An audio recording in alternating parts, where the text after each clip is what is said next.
them first. I want to thank you all for coming to help me participate in my fourth and final speech presentation for my Speech 1315 course. Today's topic will go over the need portion of the 821 campaign, which is a non-profit organization which help fight modern day slavery. The International Labor Organization estimates that there are 20.9 million victims of human trafficking globally, including 5.5 million children, of which 55% are women and girls. There is no official estimate of the total number of human trafficking victims in the U.S. with 100,000 children estimated to be in the sex trade in the United States each year. It is clear that the total number of victims nationally reaches into the hundreds of thousands when estimates of both adults and minors sex trafficking and labor trafficking are aggregated.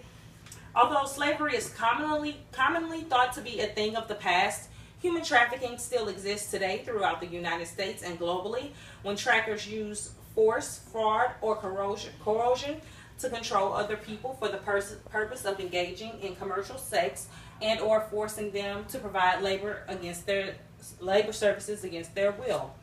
Today I will share with you estimations of the impact of human trafficking as well as the available list of statistics estimating the scope of human trafficking around the world and within the United States. So let's talk numbers and start with the statistics. Actual statistics are often unavailable and some may even be contradictory due to the covert nature of the crime and the invisibility of victims and high levels of underreporting. Here are some of the National Human Trafficking Resource Center statistics from 2014. The International Labor Organization also estimates that the forced labor and human trafficking is a $150 billion industry worldwide. Just as previously stated before, like I said, there's no official estimate of the total number of human trafficked victims in the U.S. 100,000 are estimated to be in the sex trade in the United States each year.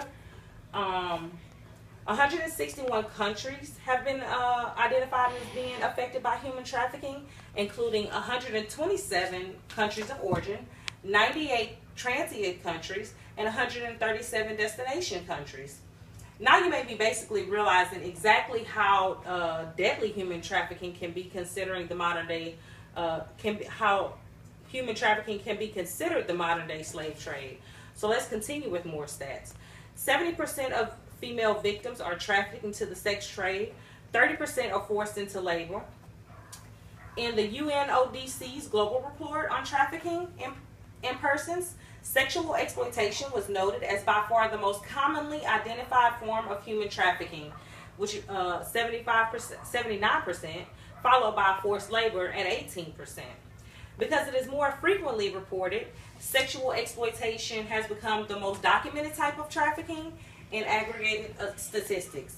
In comparison, other forms of exploitation are underreported, such as forced or bonded labor, domestic servitude, and forced marriage, organ removal, and even the exploitation of children in begging, the sex trade, and warfare.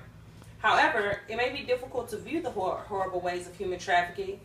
It is important for, however horrible it may be to view the ways of human trafficking, it is important for us to understand if we're ever going to be able to bring it to an end. Now that we've gone over the facts, let's go talk about how people become victims of exploitation. Victims of trafficking are often subjected to debt bondage, usually in the context of paying off transportation fees into the destination countries. Traffickers often threaten victims with injury or death, or the safety of the victim's family back home. Traffickers commonly take away the victim's travel documents and isolate them to make escape more difficult, and many fear their lives if they attempt to flee.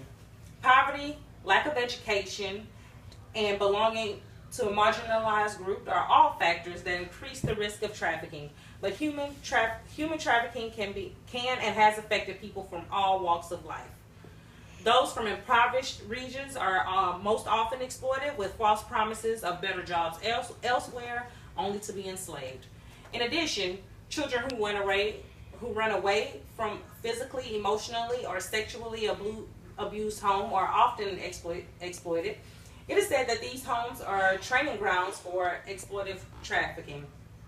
Traffickers basically, like I said earlier, use force, fraud, and coercion to compel women, men, and children to engage in these activities. So, basically, this was just overall what's going on, but not in depth. We just have to fight just like our ancestors did to abolish slavery some 100 years ago. It is now basically our job to do the same with the modern day slavery.